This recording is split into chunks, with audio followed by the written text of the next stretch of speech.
got to start from deep in their end of the field, and Garrison Hurst takes advantage of it. He takes the handoff, hits to his right, gets to the 20. He's in the 30. Needs to cut in. He comes back up the right sideline. Breaks the third tackle. Comes down to the 30. He's down to the 20. He's down to the 10. He's down to the 5. He's in the end zone. Touchdown! Touchdown! 49ers! 96-yard run from scrimmage. Garrison Hurst breaking tackle after tackle. Sweeps down the sideline. Throws off bodies like clothes after a marathon. Young, back to throw. In trouble, he's going to be sacked. No, gets away. He runs, gets away again, goes to the 40, gets away again, to the 35, cuts back at the 30, to the 20, the 50, the 10. He died. Touchdown, 49ers. Third down, Alex takes the snap. Alex looking down in post, and it's Ji'Ayir! Touchdown! Touchdown, 49ers! It is second down. Ryan takes the snap, throws the slant to the left side. It's Russell intercepted. The 49ers pick it, and Navarro Bowman is redemption. Navarro Bowman running it all the way for the touchdown. No greater redemption. The San Francisco 49ers, we can do whatever we want. Click, click, boom. What's going on, faithfuls? It's your boy Mike, and guys, it is day 7. We have made it a full week of March Madness. I apologize for being a couple of minutes late, guys. Had a couple of, we'll call them technical difficulties back here. But I am here. You guys have some questions loaded up, and we are gonna get to them right now. Shout out to everybody out there in the building. By the way, I also want to salute my guy, Steve, for sending me the shirt. Let me be clear with what I'm saying. Oh, y'all can't see the whole thing. I can't lean back far enough, but that's what it says on the shirt. Apparently, my favorite drunk phase, my favorite overreaction phrase, you know what I'm saying? So let's go ahead and get to the show, though. Danny Albright with the first question of the night. Danny, wait a second. Hold on now. We got to do it the right way. Can't have the BAM show colors, the no harm, no foul colors. There we go. We got it. There's the color scheme I'm looking for right there. All right. He says, favorite card games you enjoy. My wife and I play Rummy, and believe it or not, I like when we do that more than when I play Spades. Spades is my favorite 4-person game. I have heard that if I ever learn to play Bidwiz, I would never want to play Spades again. Haven't done it, but we'll see. We'll see. I got some people who are willing to teach me. I'll check that out eventually. But right now, my favorite 2-person game to play, well, specifically with my wife, is Rummy, and with the rules and regulations that we play with. And then Spades is my favorite 4-card person game to play. Now, we do have this new game called Uno No Mercy. It is cutthroat. You know how like people play with like house rules and stuff? Don't. With Uno No Mercy. Follow the rules in the book. The game is fun. It's competitive. It's completely cutthroat. It almost makes it so that skill is not a part of it. You know what I'm saying? Like there's cards where you have to swap hands with a specific person. There's cards where everyone that's playing, the cards all rotate one time. There's a draw 10. There's a draw 6. You're allowed to top with the draws and make it just keep accumulating. And if you get 25 cards in your hand, you lose. And that happens often. So Uno No Mercy is quickly making its round toward the tops of my favorite card games. Much more fun and frustrating than regular and typical Uno. All right, regardless of your house rules. DJ Malone has a couple of questions here. He says, "Miss me, Mike?" Of course, DJ. Of course. He says, "How are you and the family doing?" We are well. We are blessed. We just got a new car a couple days ago. The kids are finally not sick. My wife is getting over whatever was bothering her. I'm over my sickness from the week after the Super Bowl. Yeah, we're doing good. Our dog was even sick. He had like an ear infection now that I think about it. And he's even doing better. So, we are blessed, man. We are doing really, really well. Thank you so much for asking. He said, when I mentioned drafting 5 offensive linemen on day 1, joke, do you think it would be wise to draft a new offensive line for Brock? I don't know if we need an entirely new offensive line. We need a left tackle, we need a right tackle, and we need a center. Trent is here, but for how much longer? None of us know. I would like the Niners to get a guy either this year or next year that they can groom for when Trent decides that he wants to retire. Make him and let him play left tackle, period. Don't get him in here. Oh, maybe he can be the swing. Maybe no. And it's okay if you have to sit him for you. Do him like you did Aaron Banks. You never had an intention of Aaron Banks beating out Lincoln Tomlinson or whoever was here, and you knew that he was going to be the guy for the following season. Do that with the left tackle. It's okay. We can have some patience for that. Just make sure he's secure on the roster and he doesn't go anywhere, and go. Right tackle is an obvious need. And center. I like our guards. The right guard is a area of concern because they kind of have this rotation thing going, but we'll see how that shakes out. But I think we're going to be okay. And he says here, Eastern or Lexington style for pulled pork. All right. So Lexington style is like with the barbecue sauce, right? Like the tangy red sauce, finely shredded. And Eastern, they use the pork shoulder. I'm going with Lexington. Give me a red sauce that's going to mess up my acid reflux later on. I like the sweet, tangy, and the finer, the thinner it is, the more it's chopped up, the better it is for me. All right.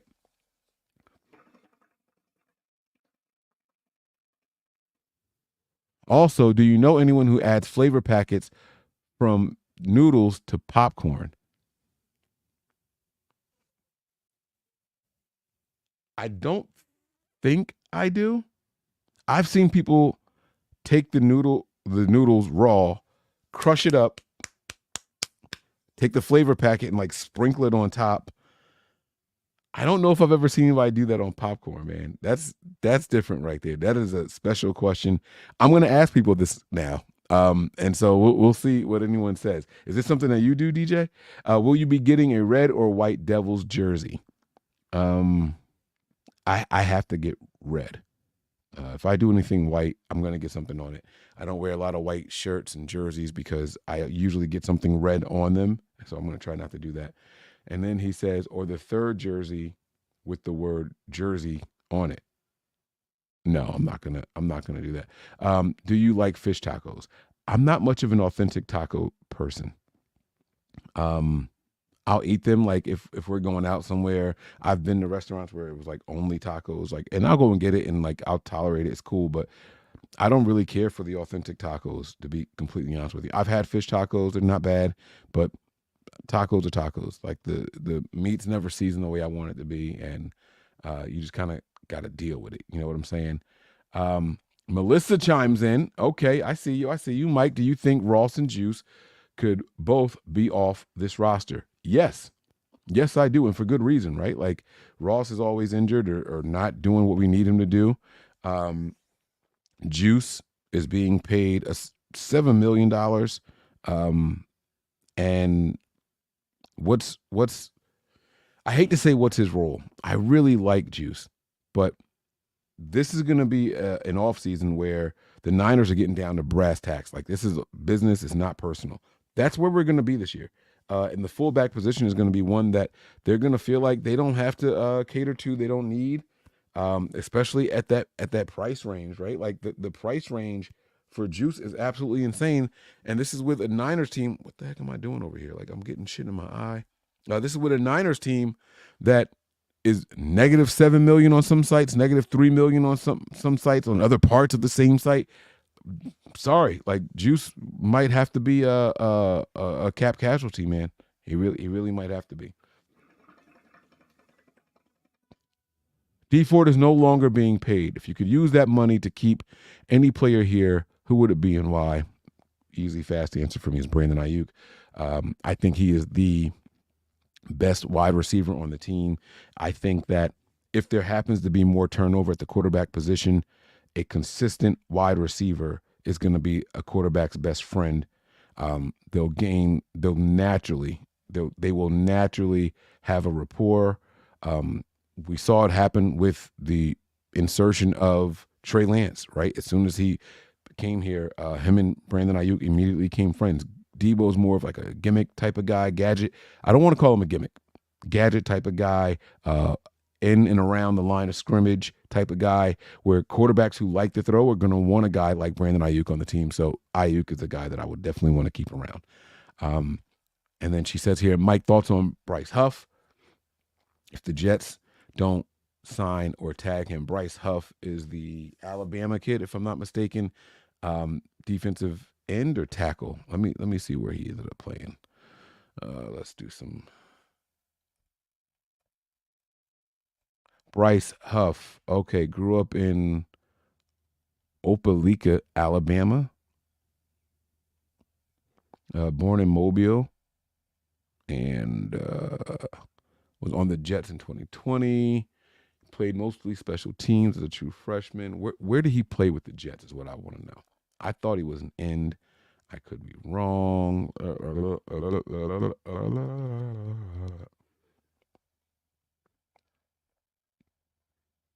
Yes, he is a defensive end. He doesn't have like crazy stats or anything like that. He could be a good rotational guy. And obviously coming from the Jets would have familiarity with the system. He could be a guy that could come in here and have a little bit of a role carved out for him. But I would view him the same way that I view a guy like we currently have in Drake Jackson. I would call that a push. So if it's cheaper to keep Drake instead of bringing him in, I wouldn't do it. I don't think he's going to give us much more than Drake when active and healthy. All right. Thoughts on South Carolina, Xavier Legette, the wide receiver. I haven't looked at him. at all, so I don't know. Is this the guy that Debo posted about in his story? Is this him? I thought it was a different position, but maybe it was a wide receiver. I don't know. But I saw Debo post about someone who ran like it was crazy. It was like they ran like a 4.7 something, and they ran like a 4.53 or something. Like it was a big difference in the 40s that they ran. And I think Debo posted that to his Instagram story, but I don't know if that's who you're talking about. So I'm not sure. Mike, you think Diamador Lenore stays at nickel or outside? I hope they move him outside. Let's stop playing with the talent, put them where we need them to go, let them be who we need them to be. What will the Niners do? Whatever's better for them. They can save some money if they play him at nickel. They can also move around the draft board freely if they have Diamador Lenore here and they know that we have an outside guy or an inside guy. Which corner is available, which is the best type of corner that's available. We don't have to handcuff them to one. Like Diamador Lenore gives the Niners a lot of flexibility when looking at just prospects. So we're fortunate to have him and his skill set here.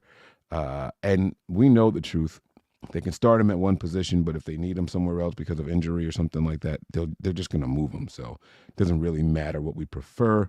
I think he plays better outside, but I think he does a serviceable job inside as well. All right. Manuel says, "What's good, Big Mike? How you doing, homie? Hope all is well with you. All right. Let's see here. Okay, Mike, your cousin that thinks Luke Kuechly is better. Who thinks Luke Kuechly is better? What did he think of Patrick Willis getting in the Hall of Fame?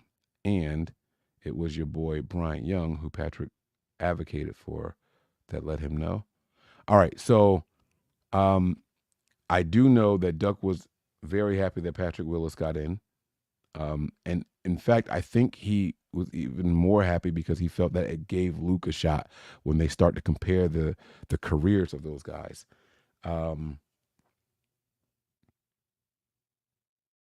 It was your boy Bryant Young who Patrick advocated for. Let him know. Yes. There were a lot of people who were going to bat for Bryant Young to get in, and I love the fact that it was Bryant Young who was the one to let Patrick Willis know, rang the doorbell, they surprised them and everything. It was great. It was absolutely great. I love that clip so much. Two of my favorite 49ers defensive players of all time. Those two guys are in my top 5 for 49ers defensive players that I personally love. So that was absolutely incredible. All right. If we were going to trade one person, who would it be? who I would trade versus who the Niners would trade are probably two different things. I would trade Debo. And this is not an anti-Debo thing. I think there are a lot of young quarterbacks or new quarterbacks on new teams this upcoming season that would benefit from having a guy that they can check down to or get the ball to quickly, pad their stats, and get some serious production out of. I think Debo probably has the most trade value of any player on the 49ers. But who are the Niners likely to trade? It would probably actually be another wide receiver, but Brandon Ayuk. Brandon Ayuk is viewed around the league as a number one type wide receiver, can run all the routes, good hands, can go out there and produce. And he's only getting $14 million this year. You have the flexibility of renegotiating a contract. You can make it even less than that this year. Brandon Ayuk probably has really, really high trade value and could probably be a plug-and-play guy on any team in any system. Knows how to run the routes, willing blocker, keeps his head down, just gets to work and keeps it pushing. So it would probably be Brandon Ayuk if the Niners were to be the ones making the call.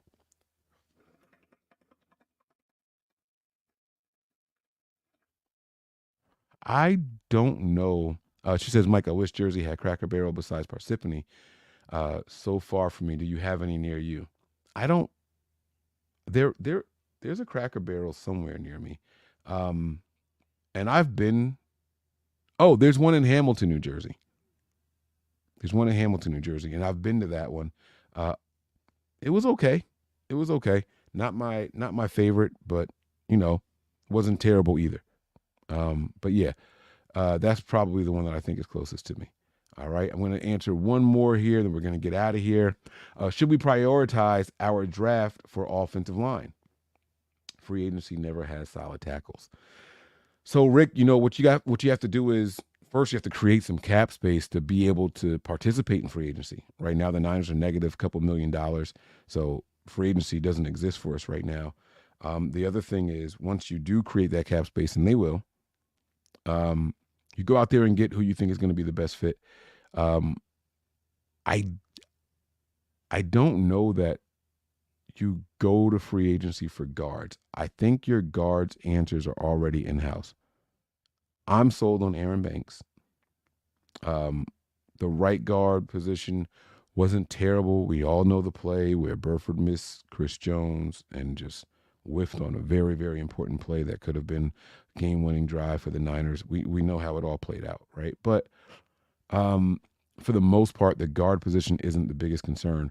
We need a right tackle and we need a center. And if you can find one of those guys in free agency, then you go out there in the draft. The problem is that with the draft, it doesn't matter how good you think a prospect is. He has 0 NFL experience, and none of that college shit matters.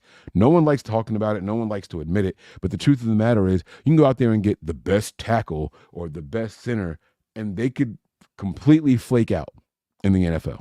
It's a different game, different speed, different strengths, different schemes. It's not the same. And so I would prioritize offensive line in free agency. That's where I would prefer to get them. You go out there, you get the guys who you've seen do it at this level, and you can probably coach up or, at least what their floor is going to be.